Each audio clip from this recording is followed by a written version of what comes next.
Pumunta ako sa mga nakalatag na cellphone sa may Commonwealth. Meron tayong 1.5. Kasi 1.5? Vivo. May tempered glass na. Makinis din niya. 1.5 na lang yan. Maraming pagpipilian dito at good condition. Pwede pang tumawad. iPhone 7. Kaya kong ibigay ng 3.5. Huh?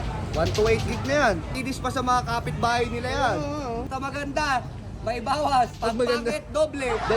Paalala lang huwag kayong bibili sa mga nagpapanggap na online seller. Nasa bangketa po sila sa tapat ng Commonwealth Elementary School lang. Paano sir? RJ. RJ, yan. Commonwealth Manggahan. Sa Commonwealth Manggahan. Latagan, kung tawagin, black market. Ano oras ka nag-umpisa rito sir? Minsan, alauna, alas 3, hanggang alas 9 na ng gabi yun.